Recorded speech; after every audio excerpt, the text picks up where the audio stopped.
for the next fucking hour, 2 hours, 3 hours, you can ask me anything. Just I don't want to, dude. This is like you get on these podcasts at times, and they're all like they have like a checklist of questions, and I'm like, bro, like talk to me like a normal human being. Okay. So first things first, where did you start? Nah, dude.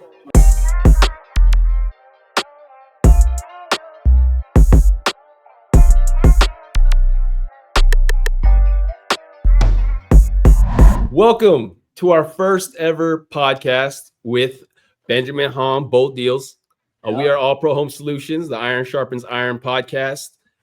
And yeah, we got the CEO of Bolt Deals here with us. We are honored with his presence, the man, the myth, the legend, Benjamin Hom.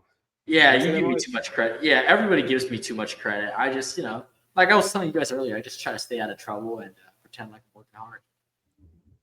Hey man, I'm just the man trying to get through the world with the AK-47 behind me and a few books. I'll get on by. It's an AR. That's an AR. Oh, come on. My bad. Same thing. Yeah. Same thing. Staying out of trouble, working hard. I didn't really have fires to put out today, so that's always fun.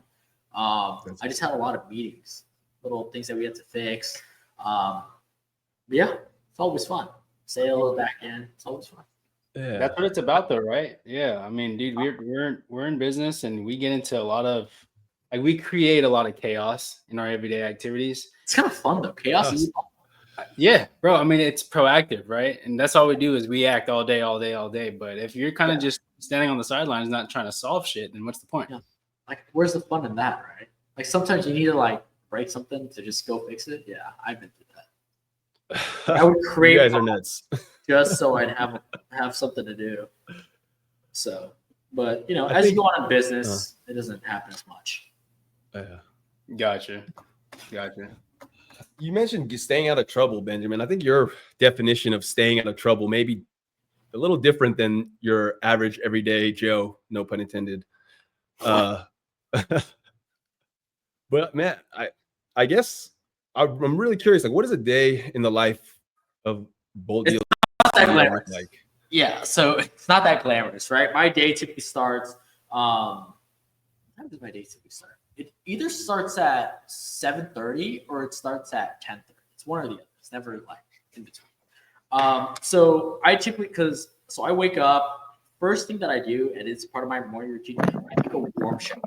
Right? I take warm showers because I can't stay in cold showers in the morning because I learned that when you go to sleep, there's like a science behind this, but when you go to sleep, your body temperature drops by a few degrees to help you like sleep, lower your heart rate or whatever. So when you wake up, you're naturally colder than you normally are. So I warm myself up by taking a warm shower, right? I don't want to go back to sleep. I shower, get ready in the morning. And then every single morning, something that I've been doing every morning for the last month or so is I have a morning checklist, right? So in my Monday board, Monday's simply a project management tool.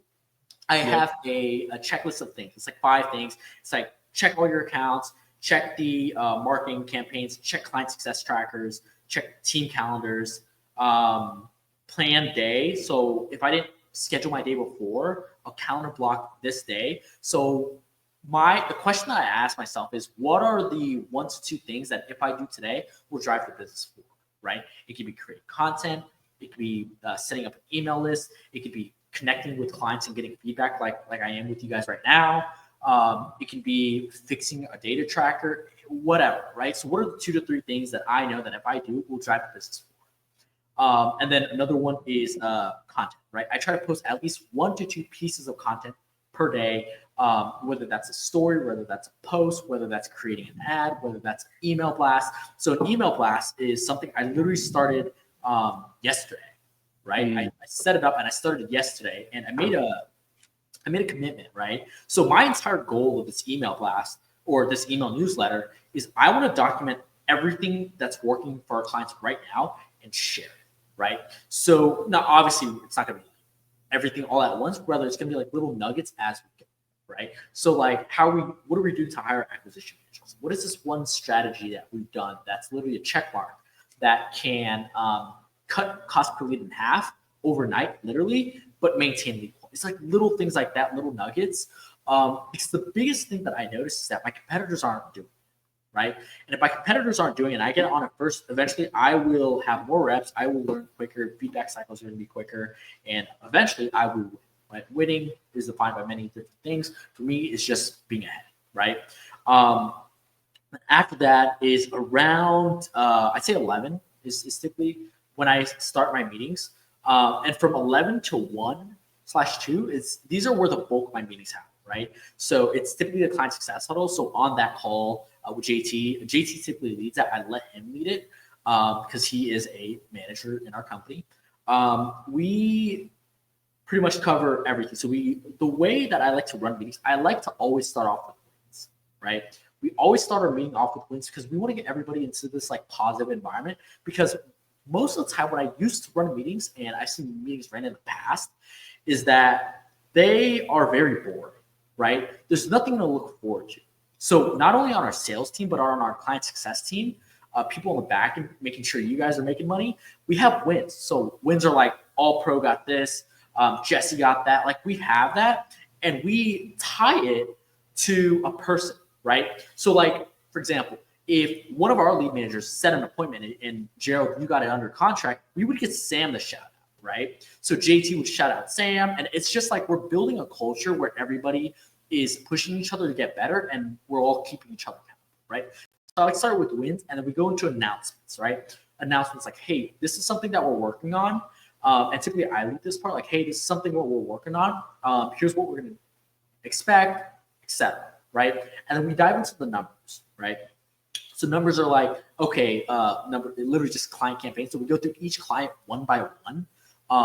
And we do it every other day. So like half of our clients will be on Mondays and the other half is Tuesdays. That's where for like you guys, I don't know what days you guys get your reports for media buying, but like it's either Thursday or Fridays. Do you guys know? What Friday or Monday. Okay. So it's Friday or Mondays, right? But we have other clients that would get it on Thursdays. So it's like pods of clients. And we go over your guys' campaigns one by one to see like, okay, all pro cost per lead is a little bit higher than usual. Before we touch anything, let's get a temp check on lead quality. Sam, how is lead quality, right? If lead quality is good, great. We don't touch it, right? Because if we touch a campaign without getting the real tangible data that it needs optimization, we end up blowing the entire campaign. That's something we don't, right? Because here's the thing, Gerald, guys. The big mistake that I see with real estate investors whenever they run ads is they optimize around the wrong result, right? So a perfect analogy is everybody likes to optimize around cost per lead. We want to optimize around MQLs or marketing qualified leads / appointments, contracts / deals, and then return on ad spend. That's what we care about. Because here's the thing. One campaign can be running at a, let's just easy numbers, $10 cost per lead, but you're not getting any deals from it. Or you can get another one that's getting you $100 cost per lead, which is 10 times the other one, the control, but you're making all the money from it. So if we cut the $100 cost per lead, you lost your business, literally, right? So it's little things like that. And then we also do call reviews, right? So I like to do call reviews with JT. This is why I've seen some of your guys' coaching calls, check-in calls, onboarding calls, all that to see what we can improve better, right? So on our last call, I mentioned to you guys that something that I value is the small things, right? Instead of how can we help you, it's how can we serve you. Yeah. It's little things like that make a massive difference. So that's what I do there. And typically after that, what do I do after the CS meetings? So after my CS meetings, I will probably huddle with our sales manager, get an update from him. Hey, like, how are things going? I like to review our marketing KPIs, see what's working, see what's not. And then really after that, it goes into deep work, right? So from 1, 2-ish to around 6, 7 p.m. later, it really ends at 6. Your deep work is later on in the day? Yeah, later I love it. I know some people that I used to wake up at 4 a.m. to try and work, and it worked well. That's my shit right now, bro. I gotta have all my deep work in the morning. I can't do it. My brain just doesn't activate. For those who don't know what deep work is, you want to explain what that is? So deep work is different for everybody, right? For me, deep work is building the things that are required to drive the business forward, right? Whether it's marketing material, whether that's like a funnel that I'll just block out 3 hours for to build, whether that's a content with clients, like what am I going to do? It's just focus, right? You're sticking to one thing for a bunch of time. It's not admin work. Like admin work is like my morning check-ins. That's more admin. It takes like 5-10 minutes, right? After that, I typically I typically just go get dinner. It's my first meal of the day. Like throughout the day, I drink one of these bad boys, and these little Altoids. These are. I have a pack of 16 of these. So you buy them on Amazon, and then I just go to Chipotle, or I will. I like Cane's. I'm a sucker for Cane's. Hey. And then I like to be in bed I'll come back. I like to read a book. I'm reading What It Takes by Steven Schwartzman right now. He runs a company called Blackstone. They do like 400 billion in assets. And then I will probably what else do I do? And I'll typically be in bed around like 10, lights out. I crank the AC up. I'm in bed, sleep at 10, and do the same thing over. I'm telling you, it's not glamorous. Like you see these videos online of like teenagers, going to get lamp. I'm like, no, dude, I don't have time for this shit. So or the motherfuckers that go and they go wake up super early and go run like a 10-mile race. You don't do that? Nah, dude. Funny enough, I used to be a runner back in back sophomore year. So this was 2022. Cross country? No. I didn't join it. I used to play soccer. I was on varsity soccer. But I quit that because the business started taking off. And I was like, I don't want to show up to practice. And then I would run just to burn calories. So my body fat percentage got down to like 8%, right? It sounds cool, but it's not. It's not. It's terrible. I kid you not. My life was miserable, right? You should see Darren at 4%. Yeah, 4%. God damn, that's crazy. But dude, I was like dreaming of eating cakes. Like it was really weird. Like it really gets to you. It was so weird. I'd be in class watching like mukbangs and stuff. Dude, it's so weird. Dude, yeah. So I used to run like 3 miles a day. But then I used to worry a lot. Like I used to overthink and worry a lot. So I transitioned to I just stopped running. So I just go to the gym and train MMA, or at least I'm trying to get into that. Oh, sick. Hey, trying is not a strategy, man. It's either you are or you ain't. I am. Pay attention to Gerald's ears, Ben. Yeah. No, don't have ears like me, bro. Cauliflower is ugly. What kind of MMA are you doing? Like just Muay Thai. I'll do Muay Thai. Sick. Sick. That's what I want to do. Yeah, dude. And it's not that interesting. Yeah, we kind of just hopped into the conversation. I think I'm gonna rewind a little bit and kind of introduce everyone because, for those who don't know who we are, we need to know. But this is Benjamin Huang. Am I saying that right? Huang? Mm-hmm. Benjamin Huang. He's the CEO of Bolt Deals. And I don't know if you guys caught it when he was talking, but it was a sophomore year in class or something you were saying. But no, I started business started getting busy. Business started getting busy. Man, how old are you now, Benjamin? I'm 19 now. 19 years old. Yeah. I've been doing this for 4 years, dude. I feel like I'm 40, so don't feel too bad. And we're All Pro Home Solutions. Man, we work with Bold Deals under their marketing agency in our 30s, and Benjamin is running circles around us. I wouldn't say that. I'm going through the same stress as you guys, so yeah. Hey, but this is like entrepreneurship is a crazy journey. You know what I mean? We take all this time away from our family, and like I'll tell people all the time, and honestly, I don't know if it's detrimental to my growth or in the direction that I'm going, because obviously we get into real estate, entrepreneurship, or in business to make a lot of money. But my purpose is a little different than just having to make a lot of money. I think making money is the cherry on top. It's the result of it. But I wanted to know from you, Benjamin, Joe, Darren, like, what is your guys' main purpose other than just making a lot of money? Joe, I actually want you to start. I actually want to hear yours. Mine? Yeah. Shoot, I'm keep switching the things around. Sorry. I know. Man, I mean, it's gonna sound a little generic, family and trying to get ahead. But really, like, money isn't a driving factor for me either. Of course, I like the money and I love the wins, but I've always been, I've been in sales for about 10 years, and I've had sales teams underneath me, and it's really just that winning moment with the team. Like when we were all in that Zoom the other day, or it was a little while back with Sean, Sean Jones, and I did a 1-call close, and we're all like on the Zoom, it felt better than when I got that check. So, I just love winning with the team, with my people, Yeah, that's it. Jared, what's your big goal? What's your purpose, your driving factor? Man, so I wouldn't even say it's generic, but it is super intentional. I'll tell you guys because it's right on my wall. You see it right. Okay, hold on, I can't really read it, but here's blind too, bro.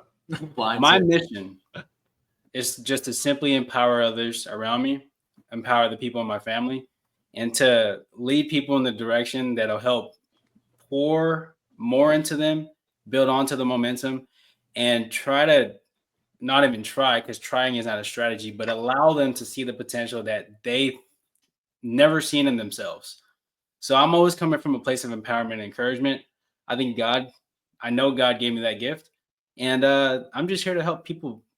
I'm just here to help build on to people. You know what I mean? So I always love the idea of community, collaborating with people. I mean, even prior to getting into real estate, because I've been cutting hair and I was a barber for like 10 years. Dude, like it was my shit. Yeah. I thought that was my thing. Like, oh, I found my career and I'm gonna do it forever. But it isn't until you start to find yourself in a position where it's like, man, like, I don't know if this is my thing no more, because you just kind of outgrown the situation. You outgrown. What got you out of barbering? What got me into barbering? Yeah.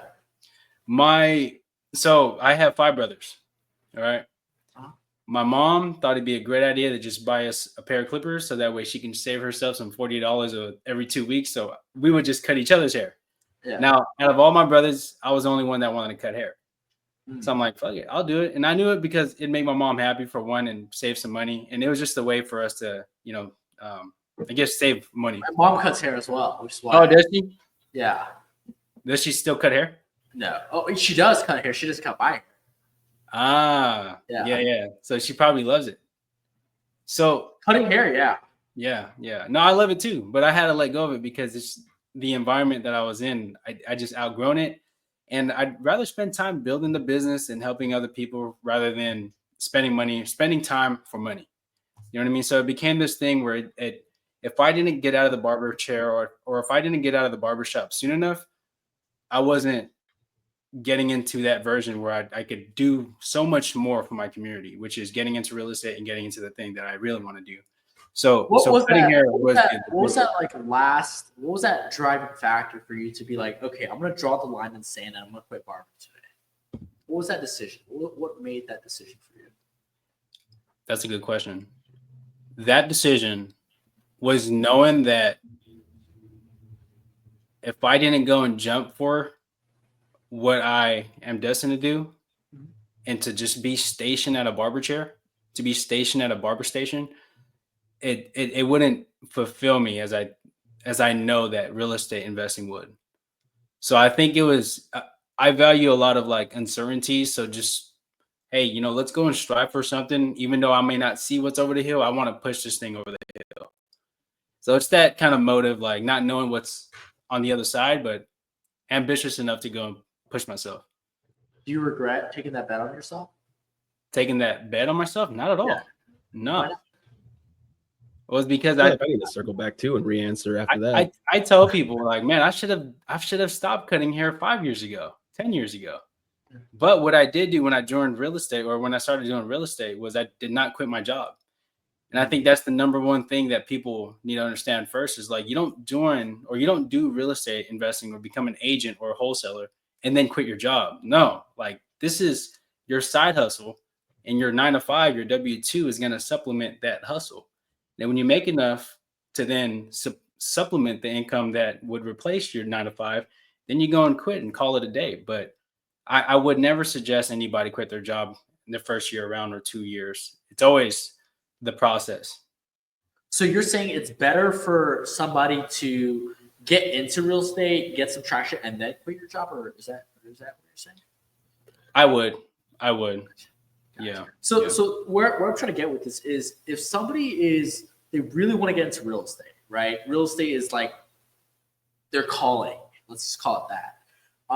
But they have to pay bills. They have to put food on the table. Like, how would you tell them to like get into real estate while still being able to put food on the table? Mm-hmm. We'll keep your job, right? I would just share what I did, right? I simply tracked all my expenses for the month and laid out exactly how much do I spend every month. Okay, let's just say I spend $2,000 every month. 2,000 for 6 months, whatever that is. What is that? $12,000. I'll save that amount for a runway and just quit my job for the next 6 months and just build on the business and create income and roll it over to the next month, until I don't have to go back to work anymore. And it's such a it's not even risky because you've laid out the runway for your expenses. So now you don't have to stress about where the money's coming from for bills. You don't have to stress about, feeding the family. You have all that in front of you for the next 6 months. So now I can go and focus on my efforts on building the business, building the relationship, and do the marketing, the branding, and working on my sales, all that stuff. So you mentioned budgeting. When you have, obviously, because it sounds like you made more money than you did barbering, which I hope so, because if not, then I really question my integrity.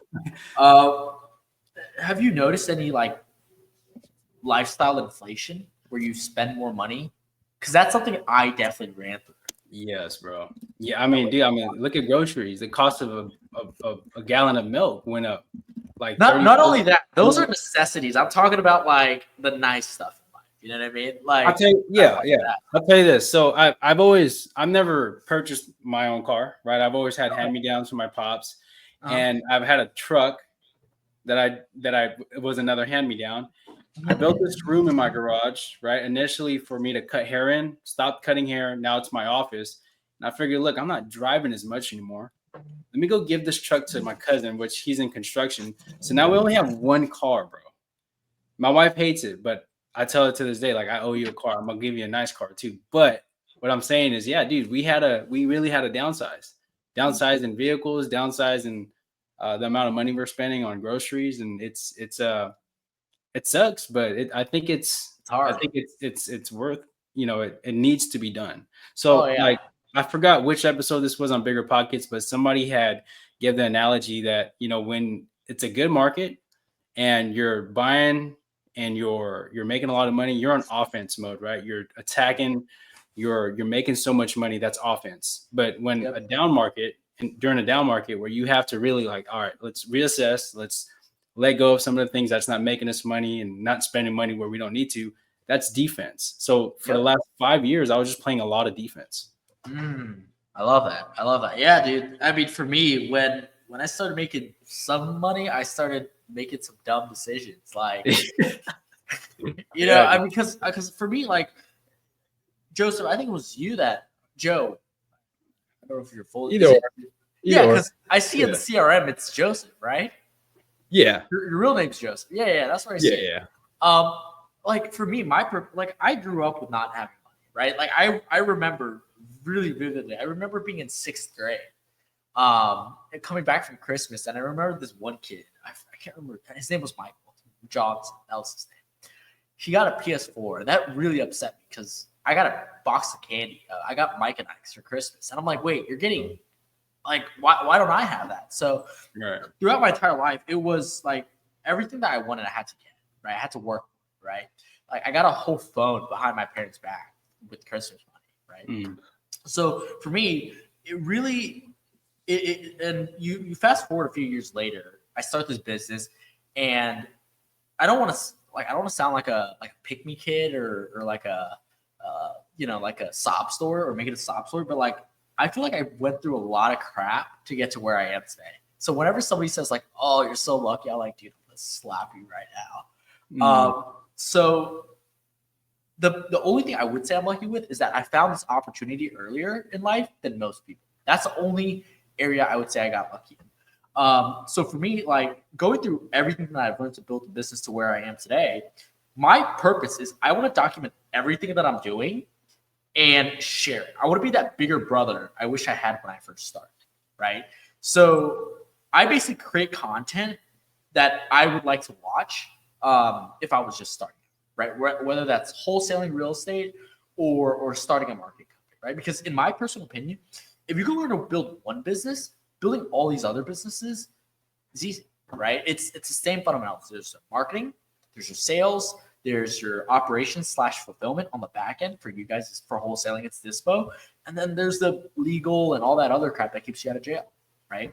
So for me, I really want to document everything that I'm doing, the entire journey. That way, in 10, 20 years, I can rewatch. Because something that is really cool to me is that I have pictures and I have voice notes and videos of when I first started. Yeah. Like, hey, like when you close your first 4 clients, like, listen to this video or stuff like that. Like it makes me really happy to see. And then something I also have, I call it a treasure chest, right? It's, how, I don't know how to explain it best, but like you put things in a box and then you dig it, or you dig a hole and you put it in. What do you call that? Time capsule. There we go. So I have something like that. Like I have a list of notes and things of when I first started in a shoebox, right? So whenever I get a little cocky, I go back to that and I'm like, hey, this is where you started. You know what I mean? That's cool. So, That's cool. So yeah, so to me, I really love it. I have a notepad over there, or notebook over there on my bookshelf of all the notes of when I was watching courses. It's all in it, right? All those books. There's a book there by Dale Carnegie. It's called How to Stop Living, or How to Stop Working and Start Living. I have like notes in there. Like there's like questions in there and you write on it. I still it makes me so happy that I am able to look back and I did that stuff. Yeah. So yeah, that's me, is a long drawn out answer for what my purpose is. That's such an underrated book, bro. Like I feel like it's a hard read though. That psycho-cybernetics, dude. It's a hard read, but I think anybody in this day and age that goes to constant anxiety and worrying, which I know I have in the last 10 years, dude, that book saved my life. Safe to say, man. Yeah, 100% agree with that. Man, 100%. I just want to say, Michael Johnson, if you're watching, what now? Yeah. I'm getting better stuff for Christmas. But yeah, that's awesome. You guys know Mr. Beast? Of course we do. Yeah, he's similar to you. He will record a video and he'll say, when I get to 5 million subs, I'm going to watch this video, and he'll just keep going. And he has one for when he dies and all that. I haven't done one in a while. I should probably that's probably an action item I should do. Actually, I want to. Yeah, I think I'm gonna do that too. I'm gonna write that down. Give me 1 second. There it is. Yeah, there it is. You put it on paper, it will happen. Yeah. Hey, so Benjamin, I want to hear from you, man. So we're doing the content creating. You're branding yourself. You're building the business. Now you're working on yourself.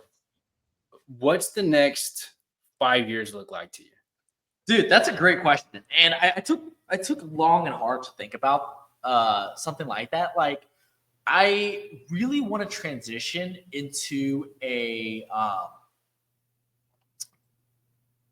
I want to go sort of like the Hormozy route almost, right? Like I want to buy, and I already started looking at this. I have a funny story because when I was in Miami, I got locked out of my hotel room, or my apartment, this Airbnb that I had. And we had to call a locksmith, and the guy did the job in less than 10 seconds. It was like a 3-second job. I kid you. He stuck it under and just pulled. And I was like, what? Yeah. And he charged me $250. And I was like, wait, how many of these can you do a day? So me and my friend, I told my friend, because I was so furious. Me and my friends, we started looking at buying a locksmith business. Like, I kid you not, I went on Biz Buy Sell. I saw phone number and I started cold calling businesses at like 9 p.m. And this was like a month ago. This was in October. This was last month, right? So really, the next thing is I've identified that my skill set is marketing and sales, right? Marketing, sales, and building great teams, culture, vision, that stuff, that high level stuff. So for me, I really want to get into buying businesses where they're like, it's easy to fulfill. So the product is easy to deliver. And the constraint or what is stopping business from scaling is marketing, sales, team, or ops. Because that to me is really strong skill set. And I really want to get to that. That's the business side. The content side, which I think is really important, is like I said a second ago. You guys hear that? Or is it just I heard loud? Yeah. But it's gone.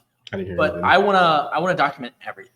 Right? Document everything. I really want to scale up the personal brand. So I appreciate you guys doing this because hopefully it goes all both ways.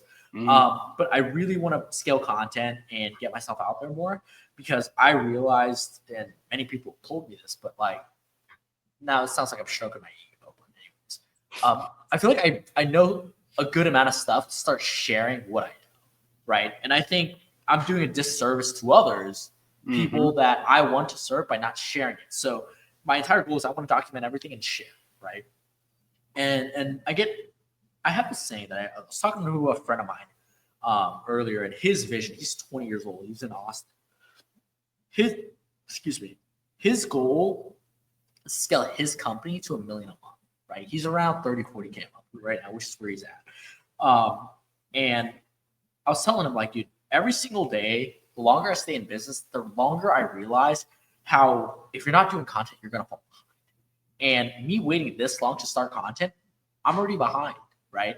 So for me, those are the two biggest things. Personal, like maybe if I get a girlfriend or something, like that'd be cool, but I don't care about that stuff right now. Girls, I had my spree with them earlier this year, and I'm so dude. Hey, that shit can wait. Yeah, absolutely, dude. They will come. They're probably lining up for you, Benjamin. Dude, dude. Oh my god, I got some stories we could talk about after. But hey, man, I mean, a lot of people don't start content because they're afraid of what other people think. And I was too, right? I was scared to post on my story. And one big thing I learned is that nobody cares. Literally, nobody cares, bro. Right? Because if you think about it, when somebody's scrolling, like I kid you not, I put like 2 weeks of thought into my first post. I kid you not. It's the dumbest thing ever. Yeah. And once I started posting, I was getting positive feedback. I was getting comments. I was getting likes. I'm like, this is awesome. But when it comes to stories and stuff, I was so scared to post a story, right? Recording myself. It's like, oh, let's go with this whole thing. I just realized that people just click through stories. They don't care. And the people that do care, or your ideal customer avatar, which are like for me, they will give you positive feedback. Like, have I gotten negative feedback? No. Right? Like, maybe from short form, but that's like TikTok and stuff, which doesn't really count. But like, as a whole, most people, and I'm guilty of this, I waited too long to start because I was scared. So I completely understand. But the rule that I have for myself is like, and I learned this when I was in middle school, high school. We would go on field trips, and my dad would always like, hey, it's like, you should go, like, when you put your big boy pants on. My mom would be like, don't do it, right? You're gonna die, whatever, right? And my dad was always like, and I still remember to this day, he always said, go on it. If you don't like it, don't do it again. And that is like my philosophy with everything. With food, like I'm the pickiest eater. I kid you not, I eat the same thing twice a day. Altoids and water. Exactly. Hey, it's fascinating because we all tend to bring it back to how our upbringing was, right? And not to say that we blame our upbringing, we blame our parents for the reason why we think the way we do, but it has a lot to do with that, and it's good that you're aware of the reason why your philosophy it is today is because of your parents. And I think a lot of people that are listening to this, that are getting into real estate or getting into marketing, getting into content, they need to hear stuff like that because they're not alone. Our parents, I mean, and it's a book. I don't know who the author is, but our parents fucked us up, just as we will fuck up our kids, right? Yeah, and it's inevitable. But the whole thing about it is when we do grow up and we mature, it becomes this whole like, all right, look, your parents fucked you up, but what are you gonna do about it now? Exactly. Like you could sit and complain. There's that story where that I think it was really interesting, where it's like it's a story of a drug father with like two sons. One son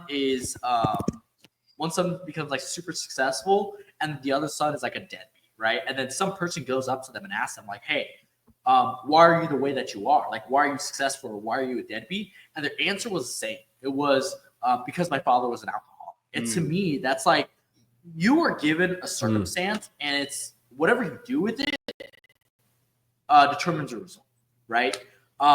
This is why I don't believe in complainers anymore. Like, if you complain, like, you're a joke, to me at least. So on my team, it's like, okay, the leads are bad.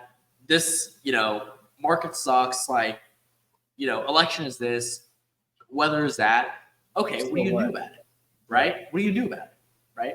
So, because things, if you're at rock bottom, it's like there's only upside from here. You can't go down even more, right? If you're going through this like catastrophic event in your life, and things suck right now, understand that things will only get better from there. Now, it's also in the verse. If you're on the top of the world right now, enjoy it because it won't last forever. You know what I mean?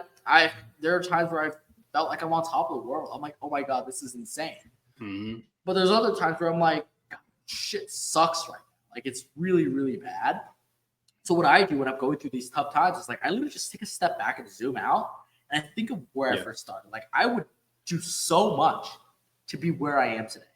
And now I'm here today, right? So it's just, to me, I believe that one of the things that I love most is progress, right? You can have a result, but then eventually you're going to want more, right? So for me, it's just you want incremental wins. Just get 1% better every day. Say we have our teams, we want to get 1% better every day, right? I don't need you to be twice the person you were yesterday, just 1% better. That's all I ask. I love that you mentioned you zoom out and you just look at the broader aspect of things. Yep, a holistic perspective. I do that 100% of the time, especially when you're in business and entrepreneurship, that you're gonna have those days every single day. Every day, dude. Get used to it, buddy. You know what I mean? Yeah, and business is bipolar as it gets. Like, bro, and the mantra that I have constantly in my head is this too shall pass. In bad times, when you're in the shits, this too shall pass. That's constantly running in my head. And even when you're on the rise, even when you're on the top, that too shall pass. So enjoy it while you're up there. And I like I said, I love that you say you zoomed out because in bad situations, man, like that's really all you can do, right? Is just reflect. If I take myself and zoom out 10,000 feet above my whole situation, you look at it and you're like, man, you have the whole world. Right, the journey is so much bigger than like you're such a small fish, dude. Like for me, it's there's something that crossed my head, but I already forgot it. But it was something along the lines of sharing that belief with the team as well, right? It's like earlier. So I'll tell you this. You want to hear struggles? I'll tell you some struggles. Earlier this month, our marketing, I kid you not, took a shit. It went like nosedive. It went from like it wasn't great, but it was okay, right? Marketing for both deals or marketing for our company? Both deals, not our clients, not both deals. We're talking about both deals right now. I was gonna say because our marketing is great, thanks to. I know. That's what I'm saying. I'm like, no. I'm talking about us. Our marketing took a nosedive. It was just it shit the bed. I kid you not, right? It was. I can't believe how bad it was. And literally chaos, right? Like me, our sales manager, our marketing media buyer hopped on and like, bro, like this is all shit. Like, what the hell are you doing? And there's all this chaos. It's not as bad. I'm just over exaggerating, but I'm just like, what is going on? And sales guys like, let's change this, let's change that. Media buyers like, let's change this, let's change that. I'm like, let's fire both of you guys and just bring on new people. So we're just like crazy, right? And I spoke with another mentor of mine, and he has scaled companies to $2 million, right? He is as crazy as it gets, right? And I asked him, like, dude, what do I do? And turns out it was just the election, right? So after the election, things got better. And we let go of one coach, and then things have picked back up drastically this week, right? So for me, I wasn't impressed, but I was like, dude, things suck right now, right? So what did your mentor tell you about the election that made you guys like turn? So for context, my mentor, he ran ads for ClickFunnels, right? They're big. If you don't know what ClickFunnels is, they're like a big website builder. They're like $1 billion valuation, right? He trained their entire marketing team. I asked him, like, dude, what do you see? Because he ran ads for a bunch of other agencies, so he has the most like insight. And he's like, dude, it's just the election. Things are shit for us right now. So I'm like, dude, what are you guys doing? We're just going heavy on content. I'm like, now we're gonna do content, right? Because I look at some of my competitors. And I'm just like, your content sucks. Like you're misleading all these people, right? And I'm just like, why am I not creating content, right? They're getting attention, and I'm not, or at least as much as I'd like. And I was like, I'll provide better information. I'll put you out of business. I have something that is not probably healthy, but I know I put two people out of business already. And I have, we created a whole report. But but yeah, so that was like really what pushed me. I'm like, okay, now we're going heavy on content. And for me, it's like when I find one thing to go heavy on, it's like I don't stop. Like I can't stop thinking about it, right? I'll give you another failure ad this year. We've had the same book CFO, fractional CFO, for the last 2 years or so, right? A CFO is Chief Financial Officer, and they manage all our books. They do projections, things like that. And she would report our P&L at the end of every month, and she's like, "This is how much money you made." I look at my bank account. I'm like, "Where the fuck's the money?" Right? And that was happening for like 6 months, and I'm just like, it's not like she was stealing money. It's just like our money was being mismanaged, right? And the month that I fired her was like, okay, now I have full clarity in our numbers. And the point I'm trying to make is like, I went through a 3-4 month spree of just learning account. I was like, I don't trust anyone. I'm going to figure this out myself. So that's why you see these projections. This is why I care so much about P&Ls. Not because I started hopping out with clients and I'm like, guys, what are your profit margins? That's why I was asking you guys in the group, right? Because I quickly found out like most people don't know this stuff because I didn't know this stuff, right? So going back, it's like if I create this content of everything that I'm learning, this is one thing. And the bigger point I was trying to make was like when I want to learn something and get good at it, I will like not shut everything out, but like I will make time to learn it, right? And two big things was accounting and it's going to be content this year. So. Dude, yeah. So did you find that you scaled too fast hiring the CFO and then getting rid of so that brings another problem. So a problem that we had last year was a churn, right? Churn is basically when clients leave, right? And I spoke with another executive, not an executive, but a manager at this bigger company. I was like, hey, like we'll bring you in for consulting, like how much do you want, right? So for me, another rule I have for myself is that if I want to learn something or I want to get something done that I don't have or I don't want to figure it out myself and speed track the way, I'll just pay for it, right? Because one thing that I don't believe I have is much time, but I do have the money and I'm willing to invest the money to learn something because that's how you level up in business, right? So I paid this person and she's like our clients are getting results. We have these check-in calls, we have these reports, like why are clients leaving? Like, I don't get it, right? And she's like, you don't have a client success issue.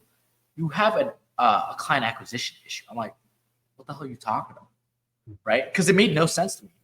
And she was like, you are bringing on the wrong clients. I was like, what do you mean? So we created a survey of like our top 10% of best performing clients that stay with us the longest, that are easiest to deal with, that are amazing cases, all that, and the bottom 90%. We noticed a few specific things on our top 10% of clients that the other 90% didn't have. So we literally switched all of our stuff to acquiring those clients, right? So we call this ICP, ideal customer profile, right? Yeah. So for example, for us, our ideal client avatar is like somebody that's already closing 1 or 2 deals per month, right? You have to be closing. So no beginners. We do not want beginners. Like there's other programs for that. I'm not. Yeah, they'll just tarnish the name saying exactly. That deals, gotcha. Exactly. And we scaled beginners the beginners that we brought on, they have business experience. We really want people that have business experience, not that employee mindset. Meaning, it's like, hey, I expect a paycheck every 2 weeks. That type of thing. A third big thing is we increased our required management ad spend, because we noticed like all of our top 10% clients, they were spending this much, and the rest they were spending this much. So it was like, why not just increase and get better clients? They also have somebody working alongside, right? So whether that's an acquisition manager working for them, whether it's a partner, and the reason we found is that it keeps them accountable, right? If you're slacking, you guys are pushing each other, things like that. So those are like the biggest few things that we've noticed to fix our churn. So it's like, what I'm trying to make is like, we always run into problems. Like we will always run into problems. There's always something we can be improved. But it's like theory of constraints. What is the smallest lever I can pull to get the biggest output? And that's what we think, right? Because here's the thing, Joseph, you're talking about closing. We can get your close rate a 10% increase, which is cool. But if we doubled your click-through rate on the ads, nothing else changes. You double the amount of deals you close at the end of the month. I'll tell you another one. And this is a big common one that I tell real estate investors. I'm like, you're running outbound marketing right now. Your cash conversion cycle is 180 days. That's 6 months from lead to a close. With inbound marketing, it's 90 days. It's 3 months. So that's half the time. A bigger assignment fee, which I'll dive into in a second. So if nothing else changes in your business, in the span of a year, you've doubled the amount of deal flow and profit you made in your business. Just by one changing your inbound marketing strategy. Another thing is, another easy profit lever is increasing an average assignment fee. The average, like I speak to people and they're $5,000 to $8,000. So I'm like, you're going through all that work, cold calling, getting them on to just make $5,000. And I'm like, hey, if we can get your average assignment fee to $20,000, it's easier said than done, obviously. But I'm just saying, if we put all of our time and energy and effort into increasing your average assignment fee from $5,000 to $20,000, we 4x your business.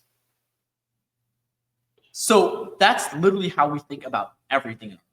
And you guys, Benjamin is not lying. Like we got in doing outbound dialing, pre-foreclosures, tired landlords, and we spent like $2,500 a month just to make $5,000 in 2 months and 3 months. And since getting on with bolt deals, like it's truly a 4x, 5x return. And we have the HUDs, we have the spreadsheets. We're averaging like $40,000 or maybe $35,000 assignments, I think. And now I'm definitely gonna need I'm gonna need a clip of this recording, guys. I'm gonna clip that. Just know that. But bro, maybe one thing, I don't know if you notice it, but I think what makes me, Joe, and Darren unique is we all have so very different skill sets. I know. And Joe, Darren, dude, they are freaking fanatical when it comes to closing deals. Darren's fanatical with the numbers. He measures ROAS, so he's on the money where you're at, or he's on top of that. And Joe, he's just an executor, right? Myself, like I could work on the business and help guide the pipeline or help guide these guys and bring them the resources they needed in order to close the deals. And it just kind of works out in a way where, look, dude, like, sure, we're having a bad month, but we're still projected to get on the climb, right? Or make more money in the next couple months going forward, because we have the systems in place for us not to drop the ball on anything else, right? So we have the infrastructure, and I would want to add into that list, that 10%, where if you have the teams that are getting into bold deals that already have that existing infrastructure of who's taking care of marketing, who's taking care of the sales, and who's taking care of whatever, right? But just kind of a food for thought, man. What are your thoughts on that? So the biggest thing, which part, the teams or what? Teams or whatever comes up to mind. Yeah. So the biggest thing, and I want to talk about what you hit on, or I want to hit on what you said about things where you might have not as many deals closing this month, but next month you have a bunch, right? And the perfect analogy that I like to take when it comes to inbound marketing is like, think of it as a stock market, right? If you zoom in, it's up and down, right? Like for me, I have a rule where I try to invest a specific amount into the S&P 500 every single month, and I'll show you guys the numbers, right? I'll tell you highlight right now. Something I started doing as my investment strategy is if you put $5,000 per month into the S&P 500 for 45 years, it comes out to like $25 million, right? Compound interest is crazy. You set it at 8%, like it was crazy. So that's a rule that I have for myself. But if you look at a stock market on a daily basis, it's up and down, literally. But if you zoom out 1 year, it's always trending up. Yep. Exactly. And the reason why I believe that most real estate investors struggle with any marketing or even success in this business in general is because of the fact that they're not looking big enough, right? They're focused on today, next week, maybe this month, right? But and I feel like the reason why is because they know they need to pay their bills this month. Yeah. Excuse me. No, they know they need to have some cash, make payroll this month.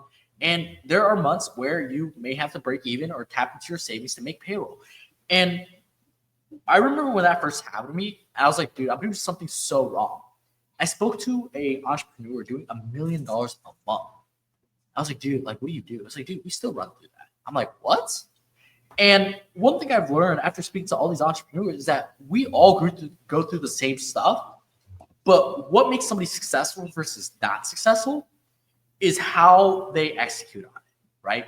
The rule that I have is that you fail fast, fail forward, right? If you're gonna try it and do something, do a lot of volume on it, fail, learn from them, and then don't do it again, right? So, for example, content. I've created a good amount of content that I've archived. So now I know what doesn't work. So now that I've identified what works, I just do more, right? Like I've shot tons of ads. I'll tell you this. I have a little like ad content strategy that makes no sense, but it works.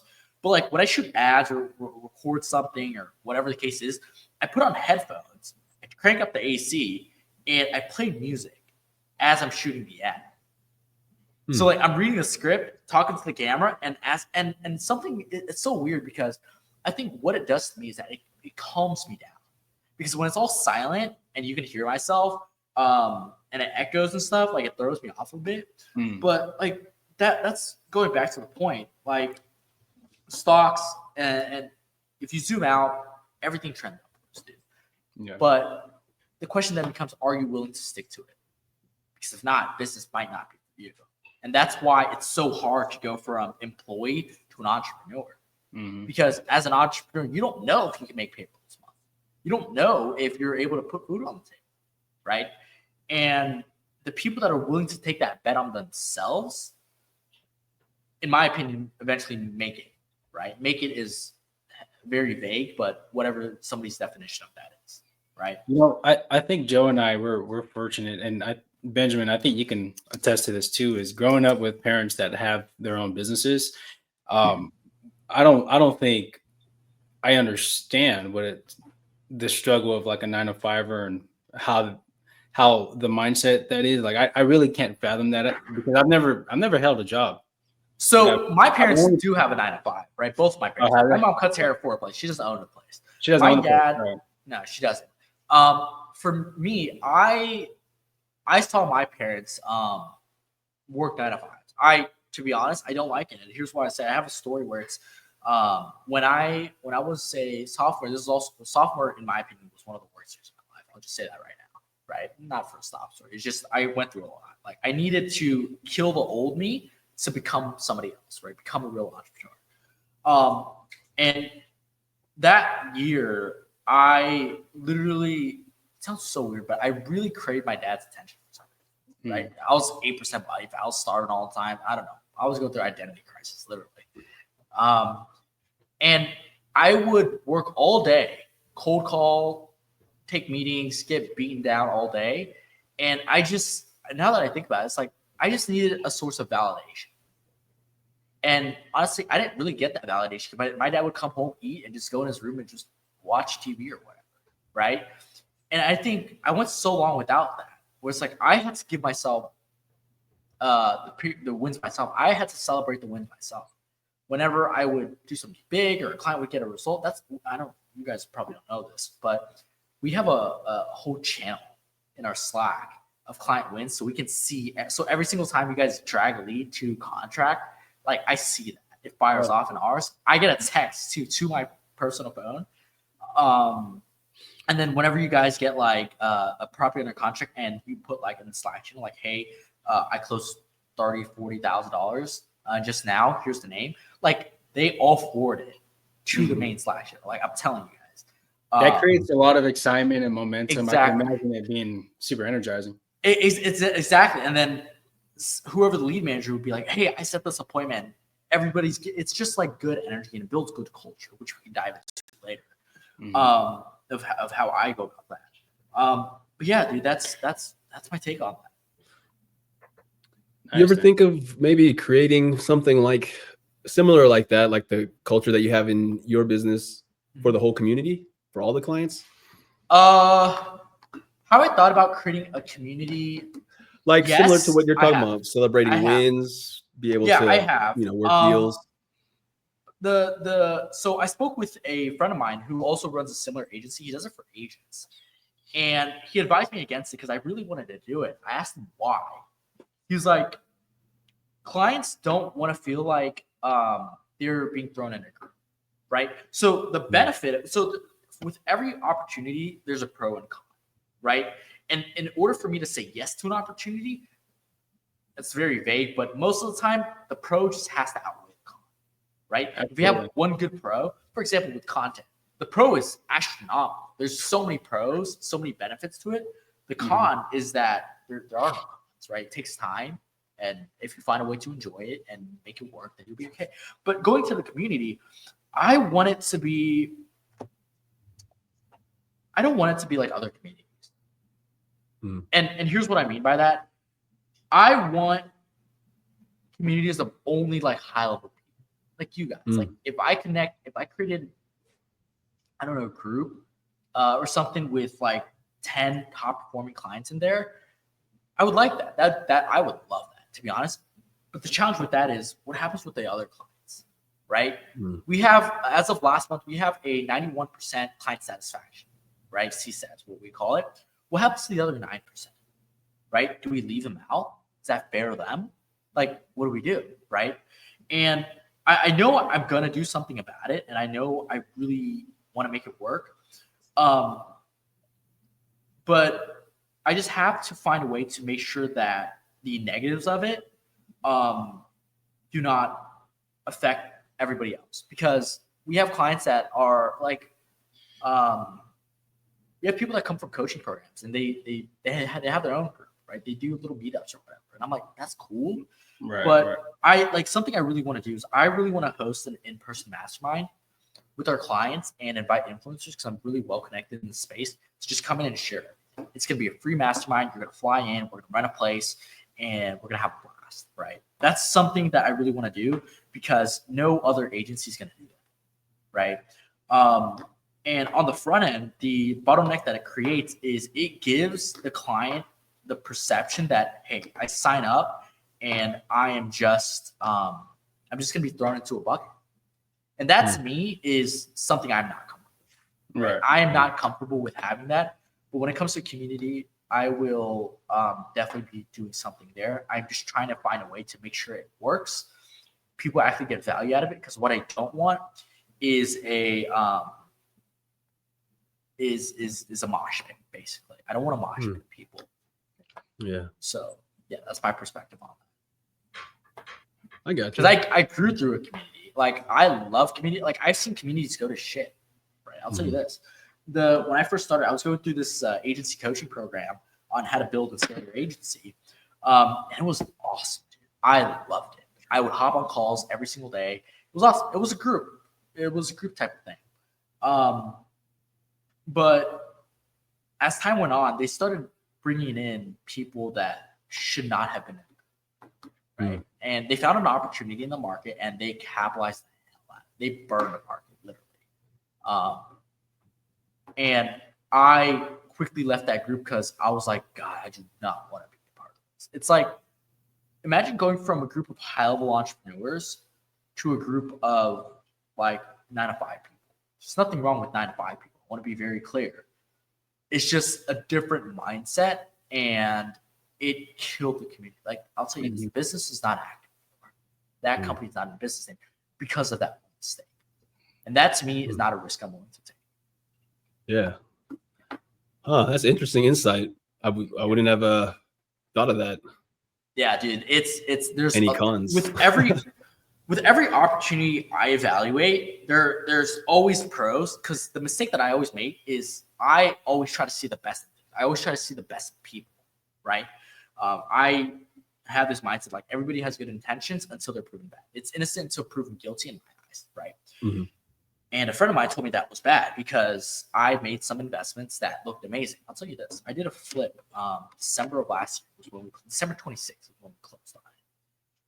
We were projected to make $30K each in 3 months doing nothing. It was perfect. Like, wait, if I put in $35K and in 90 days I get $30K back out doing nothing, like, who would say no? I took 1 day to make that decision, and it was already yes. Because I was like, dude, what are the risks, right? Like, what's the worst? He's a good guy. For context, that deal didn't close until August of this year, and we lost it. That didn't happen once. That happened another time where I put in a good amount of money into treasury bills, right? Because a friend was like, dude, just put the money, stop being a bitch, right? I did it, and then I got the money back out, and I'm like, wait, I put in this much money and make $600 back? Like, what the hell? And I make the mistake of jumping on things without really thinking them through. And I realized that has caused a lot of failures. Not a lot, but like a good amount. Probably caused a lot of success too. Yeah. And because what it can do is with that time and attention, I could have allocated it to something that would give me a real result. Right.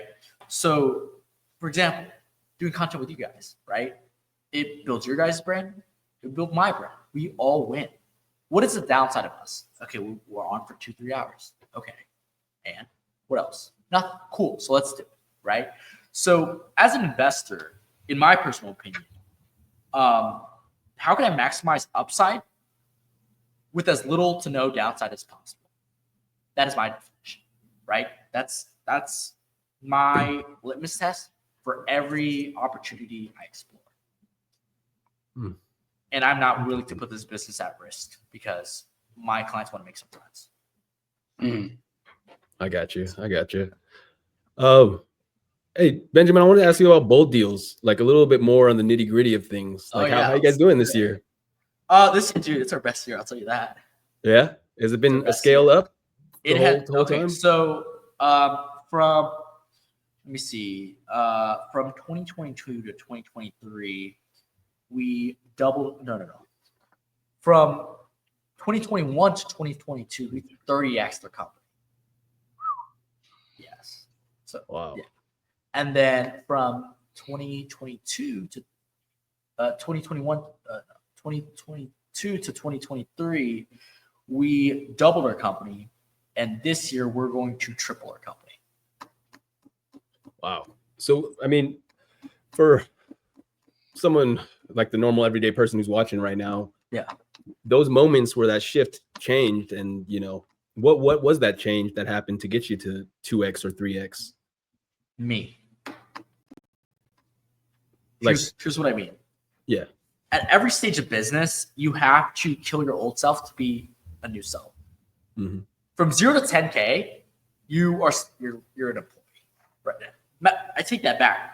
From 0 to your first 100K, you're an employee. You are a slave to yourself, right? From 100K to 300K, you're starting to delegate. From 300K to $1 million, you're learning how to. You're killing that first stage of baby delegation to like now you're a manager. For me, $1 million to my first second is more of like executive decisions. Like, how do I lead? How do I really lead a company, right? And then, in my opinion, I don't know this because I'm not there yet, but I feel like to get to your first 3 million and beyond, you just have to transfer that skill of being a good executive to others, right? You have to train other executives to run without you.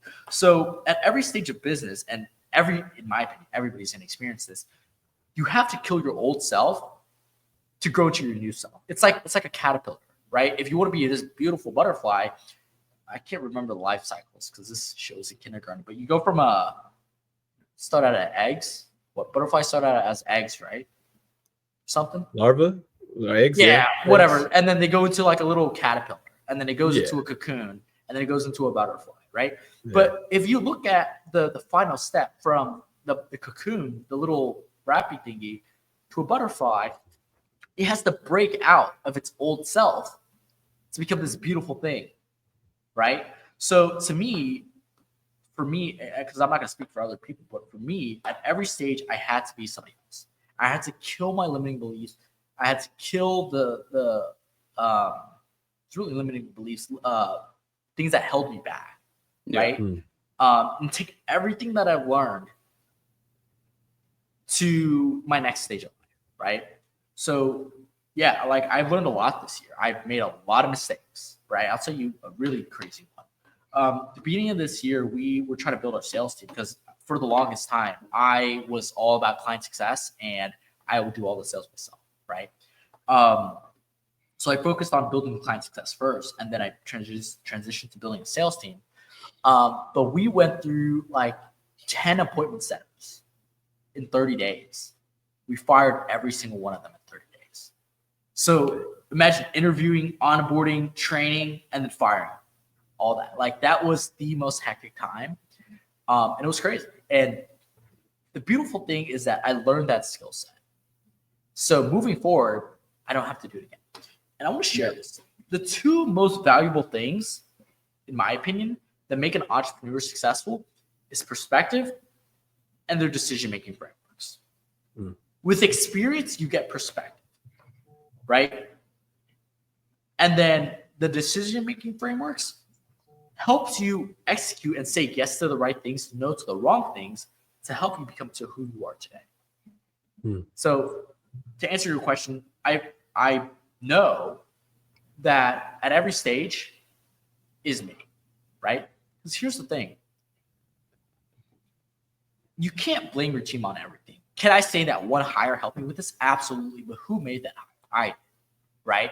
So it's funny because you ever see those people on social media that like, I'm a CEO, they brag about being a CEO. You don't want to be, in my opinion, being a CEO is not the glamorous part. Being a board member is, right? Because as a CEO, in my personal experience and talking to my friends, you get all of the blame, none of the credit. That's what being a CEO is, right? And the goal is to be the CEO of nothing, owner of everything, right? And for me, I don't think I'm at that stage yet. I don't think I'm ready to be an owner because that's like retirement. Like, I'm not ready to dude. I'll tell you this. I went to Colombia in May, right? I was literally off for 2 weeks and I hated it, right? I called an impromptu meeting with our team just to get a pulse check and dive back into the weeds. One thing I realize is that I love being in the weeds, and a CEO is just a title. It's just a title. There should be no reason I'm not talking. There should be no reason I'm willing to dive in and fix a tech issue for a client or a company. There should be no reason, because an entrepreneur just has a lot of skills. They have a lot of skills. They know how to fix little tech things. They know how to communicate. It's an entrepreneur, in my opinion. If you were to break it down, it's somebody that knows a lot of, they're a generalist, right? They know a bunch of everything, but I don't know the nitty-gritty stuff. For example, with Lucas, he knows crazy shit about spreadsheets that I do, right? I know the basic stuff, formulas and stuff, but I'm like good. I'm not great at it. That's why you hire people. So an entrepreneur, in my opinion, a CEO is a collection of skill sets, perspective, and decision-making frameworks. That is it, right? A CEO, a sales manager, a CRO, CS director, whatever you are, it's just the title. It's just the title. And if I ever hire somebody and they say like, hey, I am too good for that, you're fine. You're not too good for anything. Right? So again, that's my opinion. People may have others, but hey, go run your company that way and see what happens. Man, Benjamin, I keep stroking your ego, I guess. But man, 19 years old. Doesn't mean gems. Age is just a number. That's what you told them, the older women lining up for you, huh? I know. Man. So I'm excited for January. 1000%. Oh yeah, dude, for sure. Yeah. That's gonna be a fun weekend. That is gonna be a fun weekend. I am trying to batch all my travel and all my content, to that month because I'm done traveling this year. I'm so done. Right. I think I told you guys this, but I went to like Mexico, Miami. I'm done this year, dude. I am ready to move into my new place and just work. I love work. Nice. It's one thing I've realized. January, yeah. I'm working on getting my pilot's license, dude. I cannot wait to get my pilot's license. That's gonna be really fun. But gonna take us on a flight. When I get my pilot's license, yeah. Absolutely. Absolutely. But sick. Do you guys what are you guys thinking? Dude, I can go another hour. I'm chilling. All the energy in the world. But if you guys have to hop, I'm all good. I think we're good for a little bit longer. But I have a cutoff here soon. Maybe like another 15 minutes or so. Yeah, you're good. Anything you want to ask us? Yeah. Benjamin? What's next for you guys? Do you want to be wholesaling forever? No. Absolutely not. Absolutely not. Why not? I mean, I love doing it. I just think, like you said, we're a caterpillar. We're just ready for our next butterfly moment, you know? Exactly. And what is that? What is that next thing for you? Yeah, what is that next thing for you guys? In real estate and business, I think we're for sure going to get into developing. I mean, I'm already kind of started. Like building new homes, multifamilies, different types of businesses. Want to get more in the commercial space. I'm already kind of in there for wholesaling commercial. And I mean, my goal eventually is just to buy back some time and get back to the music. Yeah. Music. I don't know if you knew that, but I got a recording studio in Richmond, 9 recording engineers, 3 studio rooms. I'm a producer and an engineer, audio engineer. Yeah. Dude, you're joking. No, for real. Yeah. Dude, we've been having some issues, funny enough. Do you know how to use like OBS and stuff? OBS? No. Studio? No, I never used it. So OBS. We have these like, it's funny you mentioned that because we have these like DJI mics. And they're always like too loud, or they're always like too loud, or the audio's not as good as the cameras. Yeah, we got the same mics. Yeah, dude, I love them. They're awesome. Yeah. Yeah, dude. How'd you get to that? Well, I've been doing music since I started in 4th grade playing trumpet. Did it all through. It was my only good grade in high school. Band, play guitar, piano, a few other things, baritone. Man, and then I started getting into sales at 19. Was in sales training and management for like 10 years, and COVID hit, and I was just done with it. So I just went all in the music. Got some success. COVID died down. Business started slowing down a little bit. Had to make some pivots, and now I'm buying our studio property. Creative. You're buying the property? Yeah. Shit. Damn, that's so cool. What are the numbers on that? Getting a phone call. It's a creative deal. It's going to be, are you familiar with the Morbid method? Morbid? No, I don't pace Morbid. I don't know exactly. Yeah, I mean, he coined it, but it's basically a partnership with the owner just for the lending purposes and to refinance into a different lending vehicle and then get a kickback for renovations. Oh, yeah. Okay. Yeah. So you're going to and then a seller finance. So it's like a hybrid with some lending and yeah. Damn, that's dope as shit. I did not know you. Who Gerald? Who did you say was a recorder, like a camera guy? Joe. Oh, okay. Yeah, that's so cool. So you're like a creative guy, huh? So I picked up the camera for the music. Yeah, I picked up the camera for the music and music videos aligned with clients. And yeah, Shop Studios, shout out Shop Studios in Richmond. If you guys ever want to record some music. Are you guys still doing that? Yeah, we got sessions running right now. Right now?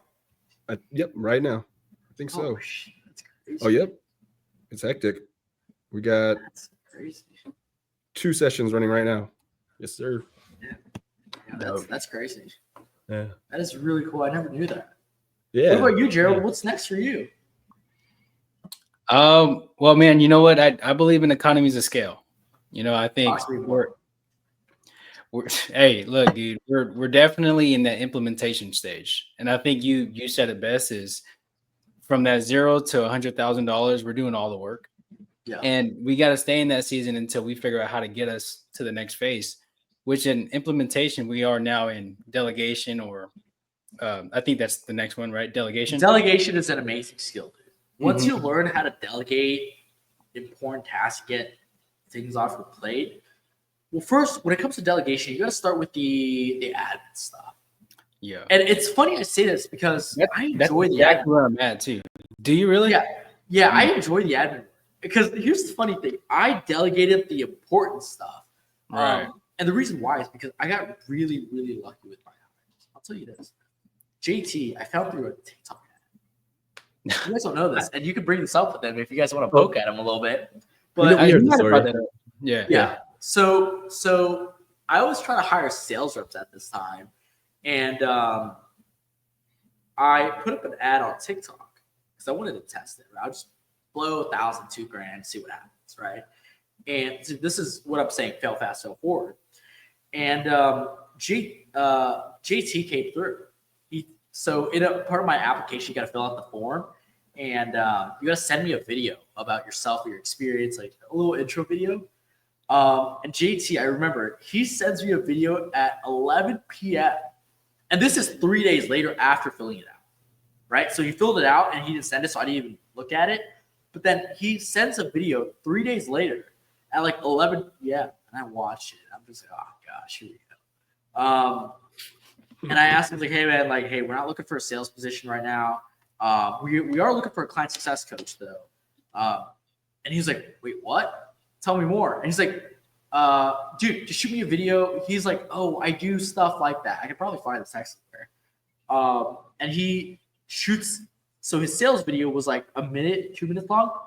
His sales video or his client success video was like 5 minutes long. I'm like, damn, okay. He's telling me like, oh, he did 4,500 stuff and he did wholesaling. And I'm like, what the hell? No way. So I kid you not, I'm like, dude, we're hopping on a call tomorrow. I had 7 interviews with him. 7 before I brought him on. And you can ask him about it. It was crazy. He was one of the most expensive hires I made at that time. He still is actually.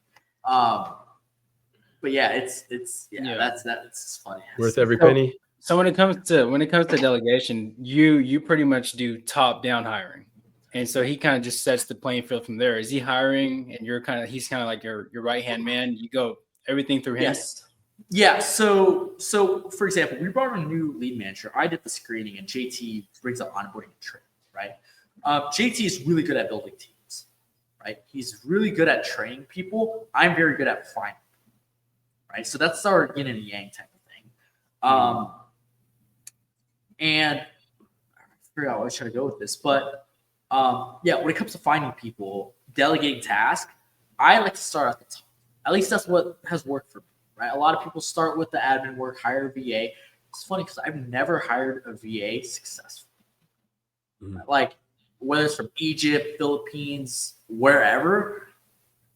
And obviously it was my fault because I did something wrong. But I have never hired or had a long-term virtual assistant. I just never, right? So for me, what I like to do is I like to hire somebody, pay them really well. And if I'm not learning from you, then you probably are not really good at what you do. So for me, I hire people that are good in their field, pay them above market for their position, and I really just let them run the ingredients, right? So when it comes to building culture, so for me, when it comes to building culture in my company, what I like to do is I set a vision, right? I set a vision, I set a mission in the company, and then I share and communicate that vision to the team. And the beautiful thing is they, as corny as it sounds, they create a plan to make that happen. I say yes or I say no.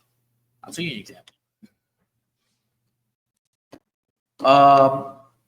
With our client success team, the vision is we want to deliver a white glove client experience for all of our clients. What does that mean? Being proactive, right? What is doing check-ins, right? Doing surveys, things like that. They say yes and they just execute, right? JT comes up with things. For example, this JV partnership thing, I would have never thought about it, but he came up with it. I don't know how you guys came about it, but you guys came up with it, and I literally said like, yes, this is genius. This will help our other clients. What are the risks of it? There's not much risk to it. It's you're not paying anything to be a part of it, right? And I just say yes, and we roll it out. Our clients love it, right? James loves it because he makes money doing nothing, literally. Right? Yeah. he's stoked. So yeah, that's how I go about that. Heck yeah, man. And you know what? That's I think that's going to be our next phase, right? Is in the delegation, we do believe in top-down hiring, and as much as we want to look for our lead manager to take care of like the small fires of like, oh, there's so many leads, like we got to help out with the lead flow. Well, I think the most important, just like in your position, is just to get somebody that can help direct the sales team and build it out from there. Somebody. Here's the thing: if you hire somebody with that experience already, they will teach you things that you don't know. Because here's the thing. In my personal opinion, the constraint will always be the founder, right? When you can delegate the constraint, well, the founder, the CEO, the founder, right? Gotcha. For me, it was. And once I realized that I stopped being the problem, things started moving fast. So the team learns now to like, if you're gonna put things on my plate, it better be worth it because it's gonna take a few days to get done, right? It's so funny. So I give my team a form. They get a form. Everybody on my team has it, and they are able to get access to my direct Monday board where all my tasks are. It's how I do my daily checklists and stuff. And they know that if it's something small like add somebody to Slack or send this person this email, like something so small, I look at it, I'm like, yeah, that can wait until tomorrow, right? So they know that if they're gonna put something on, it better be. Yeah, because I mean, it's just not an urgent task for you to take. Exactly, it's not an urgent task. Like I'm gonna take as much time as I want. You know what I mean? I mean, that's killing the old version of you to become the next one. That's exactly what it is. Just saying no to the right things, at a very minute level. That's decision making for you right there. Exactly. Love it, man. Love it. With Joe, don't give me no tasks that I don't want to do. Yeah. And Gerald's like, I don't want to do anything. Gerald knows not to give me anything that I don't want to do. Yeah. Because it's not gonna happen. I'm gonna tell him straight up when he starts talking. I had like a cold call operation. We were running campaigns, and I told Joe, "Oh yeah, you want to join the team? Come hop on the dialer." Joe called for like 2 hours and said, "Never again, bro." Exactly. Nope. I'm not. I still cold call though. I cold call sometimes. Yeah, exactly. Like you still got to stay in the trenches. Keep your skill sharp. But like if Lucas was to get on me, he's like, "Hey man, can you build this track?" I'm like, "You got me dead before I built the track, bro." I like. We got so many inbound leads now. You know, no need to cold call. What are you cheating on me now? Darren, no, both these. What happened? No, I was making a joke. Never, Benjamin. You know, you're our one and only. I know. Right? What are you about to say, Gerald? About Darren? Oh no, I was gonna say the same thing, bro. Like Darren is a killer with the trackers, man. I'm so happy he built out his own, like the ROAS, which I think it came from Jerry Norton. And he's like so fluent and well versed with like Excel, just working it. And I'm like, okay, cool. I'm not that's not my shit no more. Darren, that's all you, bro. You take care of it. Yeah. Laura, for example, she's a wizard with Monday. I honestly hate it. I don't even like Monday, to be honest. I like ClickUp. I want to use ClickUp. But they're like, no, it breaks all the time. I was like, oh, sounds good. Well, right on, guys. I mean, I guess that's it, huh? Signing out. Yeah, let's do it. We'll have to think of another name. Bolt Butterfly. Yeah, something like that. My bad, guys. Sorry. Yeah, you're good, dude. Right on, guys. I probably won't even edit this. I'll just keep it all in there. Yeah, exactly. Keep it All right. See ya. Let's go. All right, y'all. Thank you, man. Thanks, Benjamin. Thanks, Joe. See you guys. See ya. See ya. Bye.